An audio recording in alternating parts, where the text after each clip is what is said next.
Hi guys, welcome back to the channel. It's been a while since I've done this, so I'm a little bit rusty with the videos, but behind me is a 172 Cup. In fact, this is the fourth 172 Cup that I've brought. I sold the 200 last year, and put briefly, it was because it didn't excite me. So what this video is going to be all about is a brief intro to the car, what I've done so far, what I plan to do next, and yeah, cue B-roll.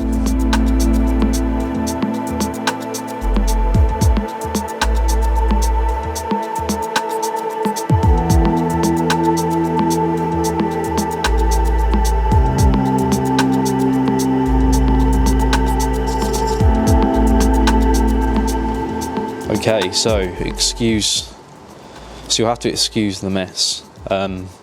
It's very hard stripping a car apart when you end up with just things everywhere. Anyway, here is our Renault 3 Cup.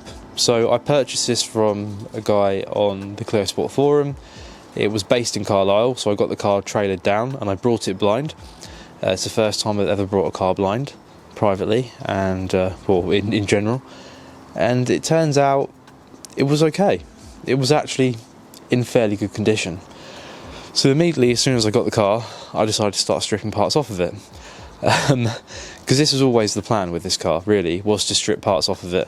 It wasn't to take the car, enjoy it as it is, because I know that long term, and this is a long term car for me, that they have to, at this age, at 20 years old, be well looked after and maintained, in a sense. There are plenty of points on this car, which I might cover in another video, but I'll do briefly now, that are susceptible to rust. Now, we know that the counterpart to this, or the Honda rival at the time, the EP3, they're notoriously bad at rusting. These Mark II Clios, they're actually not that bad. They're okay. They're, comparatively speaking, a lot better. The shell, my other Cup, previous one, wasn't great, but this one isn't all that bad. So you can see under here, there isn't a lot of surface corrosion. They're known for bubbling in here, and the reason is water sits in here. This little drainage point gets blocked and it just rots from the inside out. You sort of double down on that as well when there's lots of dirt in here, and there's a kind of a lip all around here that dirt can sit in and rot through. Luckily, it's actually in fairly good condition, so I think we're okay with that. Just needs a little bit of built Hamber products on it and we'll be alright. Underneath, the tank has been dropped, so that's half of the tank I cleaned. The other half is still filthy. You can see I've not really done a thorough job of that yet, but under here, I'll actually, rather than try and show you on camera, I'll cut to some B-roll now.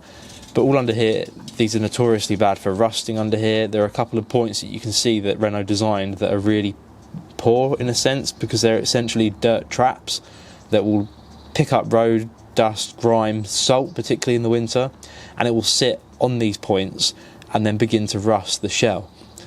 So the reason I've taken this all apart is basically to treat all of that and ensure that the car and the shell will be strong and sound for the next 20 years, essentially. And very fortunately, this shell is in great condition. As you can see here, we've taken off the brake lines. This is the adjuster at the back that sits and kind of works off of the weight on the rear, with the two lines. People often replace these for braided lines. They're quite easy to do, and it's a very cheap and efficient way of improving the braking efficiency of the car. But we're actually going to do away with this, because what we're going to fit instead is a braided full kit all the way up to the master cylinder, which we see here. So we've taken this out at the moment, and what we're going to do is we're going to fit braided lines off of the master cylinder to all four corners, and then we're going to fit an adjuster valve in the cabin so that I can then adjust the bias manually via a toggle. So I can adjust the braking efficiency from the front to the rear, and that seems like a longer term, a better way of doing stuff. So everything's out the front as well. We're going to put some solid top mounts in. I've left the drive shafts at the moment supported on the hubs, and the steering rack's still in this side. And again, taking the wings off is worth it, because one of the places these are notorious for rusting on is these brackets, and I've got some DOXC on there at the moment. These weren't actually that bad, and I will be peeling that off, wiring it back, and then treating it. And then similarly on the chassis leg as well, but fortunately it looks like we're okay. In here it seems pretty good. They do start to crust up on the edges around here. All of this is going to get a really good clean, and I may use some Raptor tinted in a RAL colour similar to Mondale Blue in order to cover these arches and protect them for the long term. But obviously there's a lot of prep work involved there, and whether or not we'll have that ready for Spa in April, sorry, I don't know. So taking a look under the bonnet, you also notice there isn't a lot there at the minute. We've taken quite a bit off. Battery out, airbox out. We've taken this off so we can get to the master cylinder easier, and also because I'll be spraying that bulkhead panel or cleaning it up. We're going to clean all this up as well. I've got a new coolant expansion tank to go in. We're going to give this all a really good clean. Josh has been doing an excellent job of cleaning up my inlets and my throttle body. We're going to do the lower inlet as well as a fuel rail guard. It's all going to be sprayed nicely. But yeah, overall it's really, really tidy. It's got the original one of these in, which is nice. And I think the story goes that it was brought as a project around 5 years ago and stored in a garage, which does tell true to the state of the shell. So it's not really been driven much in the last 5 or 6 years. And then it was brought by a member on Clio Sport who was going to use this as a donor car for a project he's building, but he decided that it was too good of a car to strip for parts, so he basically recommissioned it, put a new alloy rad on. I think it's a new, fairly new alternator as well. Did all the belts, did some basic serviceable items. You know, you can see it's got the proper Renault Type D coolant in it. New spark plugs, oil change, etc.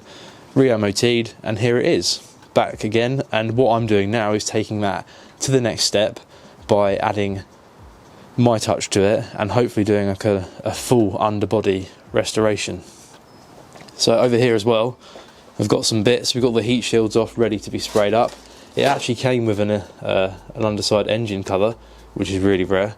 I don't see many of them about. Normally they break or fall off, so that's quite cool. I'm going to try and keep and look after that. Came with Torinis, of course, but they're Pilot Sport 3s, so I'm going to keep those. And for track, I'm going to swap to some NS2Rs, which are there, ready to go. And I'll try and get some shots of the inside. It's all very standard cup. A bit gutted that the 172 is missing. You can't get them anymore, apparently. I have one spare, but that's it, and the other side is missing too. And on this side, very much the same. Get this off, wire brush it back, and the arch is looking pretty good. So you can see over here, I've taken the rear door cards off and inspected the rust. They're in really good nick. This side here, passenger side, there isn't anything on it at all. We're getting a bit of mould on the steering wheel, which is a shame, so I might have to do something about that, but it has been sat for a while. Generally speaking, the interior is in really good condition. There's a slight tear on the driver's side bolster there, which is a shame, but overall it's completely standard. I'm going to keep it that way as well. I'm going to retain the OEM head unit, but get a Bluetooth adapter, which I'll cover in another video. So soon you can do that, which is quite a nice mod. And yeah, that's all you can really say about the interior of the car. And now we come to the powder coating corner. So obviously everything off there, rear beam, anti-roll bar, ECU bracket, the brackets that hold the rear beam onto the car, and then the front subframe, all to be powder coated. Thinking satin black, not gloss. But even this, you can actually see it's quite unusual. It's still got its almost factory finish, which looks quite glossy in all fairness. But overall it's in really good condition, so they will be blasted back and powder coated, ready to go back onto the car. As I said before, the fuel tank is here. And yeah, you can see a 50-50 split of how I've cleaned it there. So you can get some pretty satisfying before and afters. But the plan for the underside next, now all this hardware is off, is for me to get underneath it and treat the rusty areas. And there's loads of new bits to put on it as well. So over the next couple of weeks, I'll be doing videos on fitting new shocks, springs. Everything's going to be power flexed in this lot, so there won't be a single bush on the car that isn't power flexed. And at the end of it, what we hopefully end up with is a really, really nice OEM Plus car. So that's it for this video. Hope that was an informative, brief video an intro to the Cup for the channel. As I said, the plan is to make this an OEM Plus example. Hopefully you'll follow along, and in April, like I said, there's about 5 or 6 of us going to Spa, which will be really exciting. So I'm going to do a road trip vlog documenting our Spa experience, and this will be the car that I'm going in. Fingers crossed.